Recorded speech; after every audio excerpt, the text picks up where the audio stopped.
Ah, les années 90.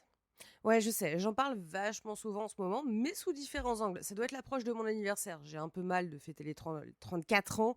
Bon, bref.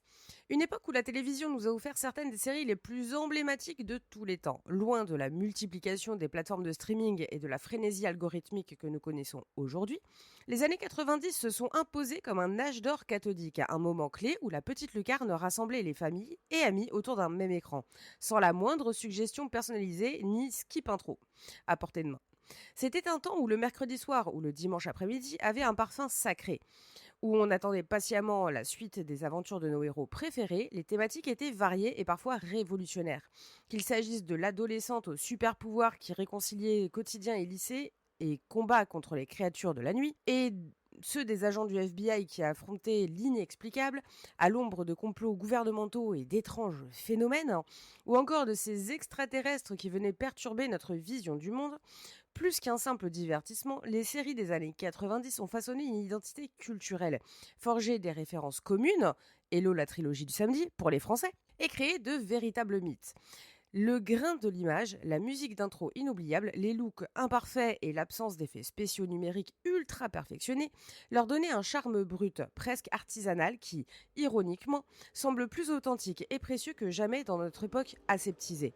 Dans cet épisode, nous allons plonger au cœur de cette décennie pour explorer quelques-unes de ses créations télévisuelles phares. Au programme, un retour en profondeur sur Buffy contre les vampires, cette série pionnière qui a redéfini le concept d'héroïne féminisme et a offert un mélange audacieux entre fantastique, drame adolescent et humour décalé. Nous nous attarderons aussi sur X-Files, la série culte qui a donné naissance à une génération d'amateurs d'énigmes paranormales et de conspirationnistes en herbe, et dont les thèmes résonnent encore dans notre pop culture actuelle. Mais notre exploration ne s'arrêtera pas là. Nous évoquerons aussi les bijoux télévisuels qui ont vu le jour à cette époque, parfois moins connus, parfois injustement oubliés, coucou d'Archangel, mais tous porteurs de cette saveur particulière propre aux années 90, qu'il s'agisse de séries ancrées dans la science-fiction, le fantastique, l'horreur ou le drame familial, tout ont contribué à leur manière à bâtir l'héritage culturel dont nous profitons aujourd'hui. Parce que comprendre ces œuvres, c'est saisir l'essence d'une décennie qui a su marier innovation technologique naissante, préoccupations sociales émergentes et soif de récits captivants. Au fil des minutes, en revenant sur les histoires, les personnages et l'influence de ces séries cultes, nous redécouvrirons pourquoi les années 90 restent gravées dans le cœur des fans et pourquoi, plus de 20 ans plus tard, nous continuons de retourner à ces trésors cathodiques avec une affection et une admiration sans cesse renouvelées.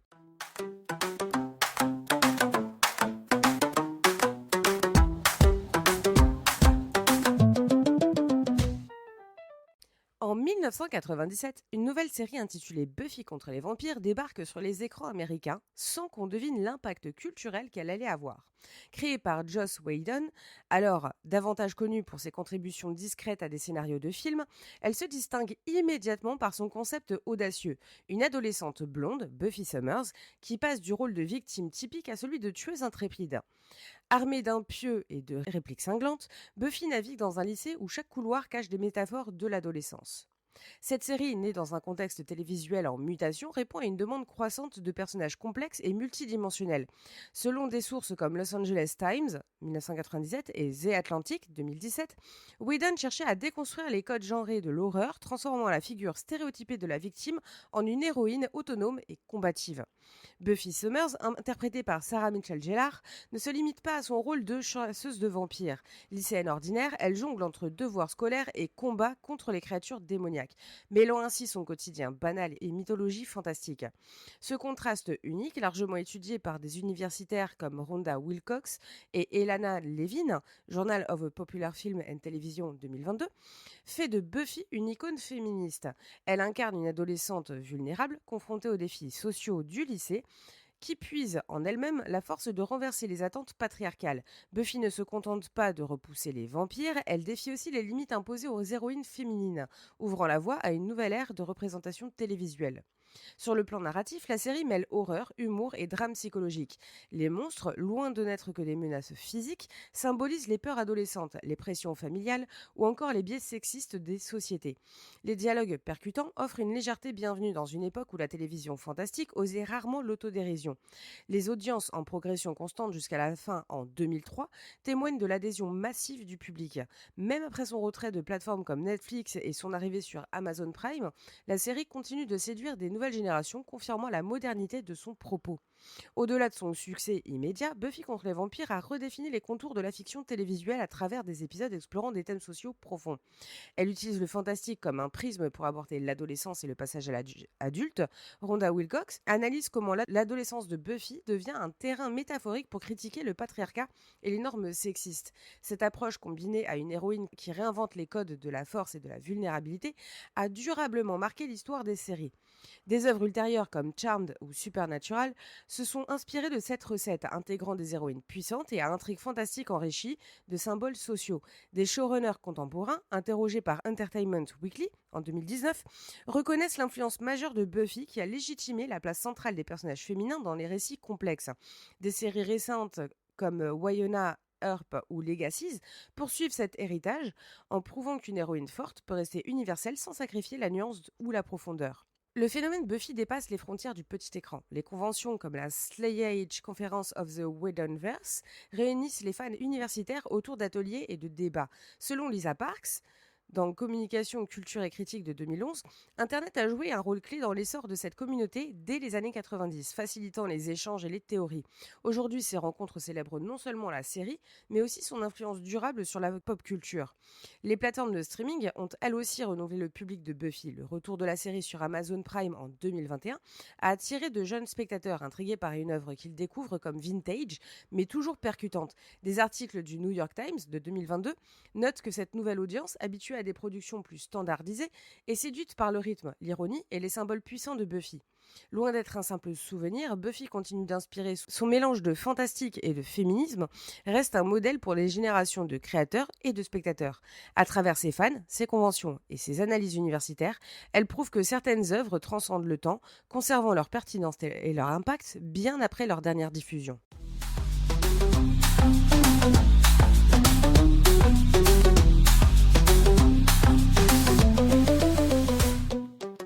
En 1993, alors que la télévision américaine explore les prémices de sa prochaine révolution, X-Files fait son entrée remarquée sur le réseau Fox. Créée par Chris Carter, la série plonge les spectateurs dans un univers où les vérités officielles sont remises en question, où le paranormal s'immisce dans le quotidien et où le scepticisme ne suffit pas à élucider l'étrange. Dès ses débuts, elle capte un public fasciné par l'idée que l'autorité pourrait dissimuler l'inexplicable. Des critiques du Los Angeles Times de 1994 saluent son esthétique sombre et sa bande son angoissante, qui instaure un climat propice à la paranoïa. La série mêle habilement fantastique, thriller politique et drame, explorant le doute et la frontière floue entre fiction et réalité. Selon The Guardian, en 2022, X-Files a anticipé l'émergence d'une société questionnant davantage les institutions, dans un contexte où la technologie ouvrait la voie à des menaces plus insidieuses. Cette atmosphère a offert un reflet troublant d'un monde où l'incertitude devenait omniprésente, influençant durablement la pop culture. Au cœur de cette réussite, le duo iconique formé par Fox, Mulder, David Duchovny, et Dana Scully, Gillian Anderson. Mulder, fervent croyant aux théories extraterrestres, et Scully, scientifique sceptique, incarnent les visions du monde diamétralement opposées, mais complémentaires. Leur relation, analysée par The Hollywood Reporter de 2021, dépasse les clichés. Mulder n'est pas qu'un illuminé, Scully n'est pas qu'une rationaliste froide. Leur évolution mutuelle, entre confrontation et admiration, nourrit la profondeur de leurs personnages. Cette dynamique unique reflète les tensions intellectuelles des années 90. Selon NPR 2020, le spectateur se retrouvait tiraillé entre foi et raison, invité à questionner ses propres certitudes face à l'inconnu. Cette tension, associée à des intrigues riches et en ambiguïté, a permis à la série de transcender son statut de simple récit fantastique pour devenir une réflexion sur les rapports entre croyance, science et vérité. L'héritage de X-Files se lit dans les nombreuses séries qu'elle a inspirées. Des œuvres comme Fringe et Lost ont repris ces codes, mêlant mystère progressif et récits ancrés dans le quotidien. Plus récemment, des productions comme Stranger Things ont adopté cette tension entre rationnel et surnaturel, souvent citée comme un héritage direct de la série. Les showrunners contemporains, interrogés en 2021, reconnaissent son rôle fondateur dans l'évolution des récits télévisuels où le doute devient un moteur narratif. Malgré son contexte technologique daté, X-Files reste résolument moderne. Ses intrigues sur les conspirations et les vérités dissimulées trouvent écho dans une ère marquée par les fake news et la méfiance envers les institutions. En revisitant ces épisodes sur des plateformes de streaming, une nouvelle génération découvre une série qui, sans smartphone ni algorithme, explorait déjà nos peurs contemporaines. Plus qu'une série culte, X-Files est une empreinte culturelle majeure. En jouant sur l'incertitude et le flou entre mythe et réalité, elle a prouvé que le doute pouvait être un moteur de création artistique. Aujourd'hui encore, elle continue de fasciner, démontrant que le mystère, lorsqu'il est habilement exploité, transcende les époques et redéfinit les contours de la télévision.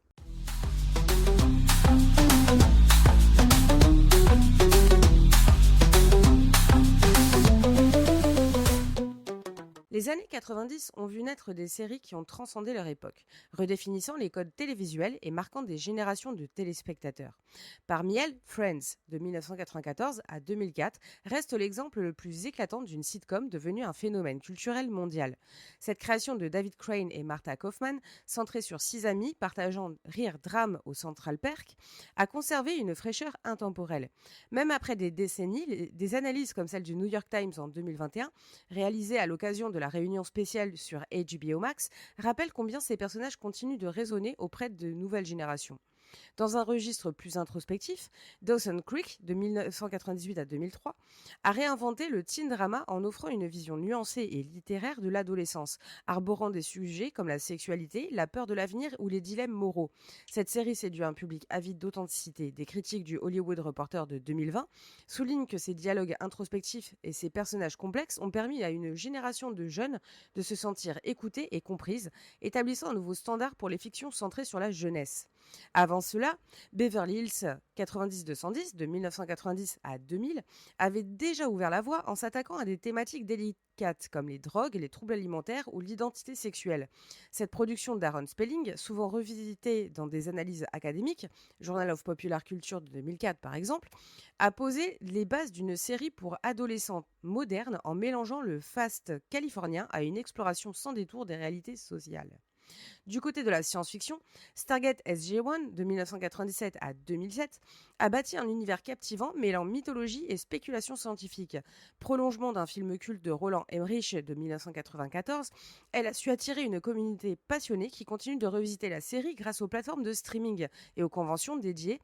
Mais une autre série de science-fiction qui a marqué cette décennie de façon plus sombre et rebelle, c'est Dark Angel, de 2000 à 2002. Créée par James Cameron, elle suivait Max Guevara, une héroïne génétiquement modifiée incarnée par Jessica Alba, qui évoluait dans un monde dystopique post-apocalyptique. Dark Angel a captivé par son ambiance cyberpunk, ses intrigues sur la bioéthique et ses personnages complexes. Malgré sa beaucoup trop courte durée, c'est l'une de mes séries préférées, elle reste une référence pour les amateurs de récits audacieux et d'héroïnes fortes.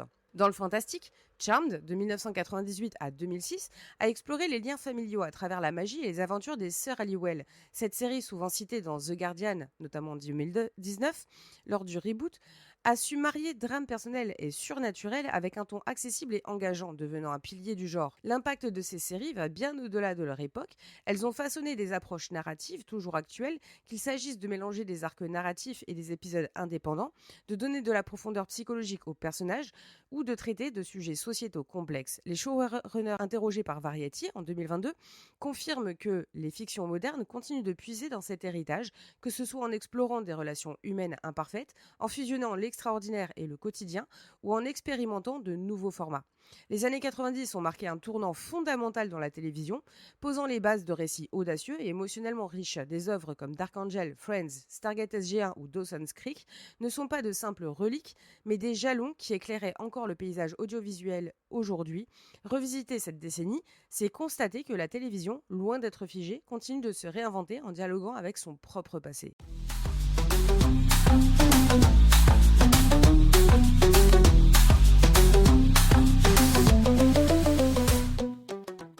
pensant à ce parcours, il apparaît clairement que les années 90 ont façonné l'ADN de la télévision moderne avec une audace et une créativité qui résonnent encore aujourd'hui. Buffy, tueuse de vampires, a bousculé les codes du fantastique et du féminisme, mettant en scène l'héroïne capable d'affronter autant les démons métaphoriques que ceux tapis dans les ruelles sombres. Selon Los Angeles Times en 1997 et d'autres sources universitaires plus récentes comme Slayage de 2010, cette série, tout en revendiquant sa dimension pop, a su cristalliser les inquiétudes d'une époque tout en inspirant durablement le traitement des héroïnes féminines. X-Files, pour sa part, a instauré un climat de doute méthodique et de paranoïa raffiné en faisant dialoguer foi et raison, science et croyance. Les analyses de The Guardian de 2022 ou de The Atlantic en 2019 continuent de vanter la pertinence de cette tension qui a tracé une voie royale pour des œuvres ultérieures comme Fringe ou Stranger Things. Les autres séries cultes des années 90, de Friends à Beverly Hills 90-210, de Dawson Creek à Stargate SG1, sans oublier Charmed ou Dark Angel, ont chacune à leur manière enrichi le langage télévisuel. Elles ont démontré que la sitcom pouvait être un terreau d'émotions durables, de teen drama, lorsqu'il traitait l'adolescence avec sincérité, pouvait susciter des débats passionnés et que la science-fiction ou le fantastique, loin de se limiter à des batailles cosmiques, pouvait réfléchir aux enjeux plus intimes de la nature humaine. Les travaux de recherche du Journal of Popular Culture de 2004 ou les entretiens avec des producteurs contemporains dans les années 2020 confirment l'étendue de cet héritage, toujours visible à l'ère du streaming où le moindre épisode culte redevient accessible, réévalué par un public plus jeune, né après l'apogée cathodique de ces monuments.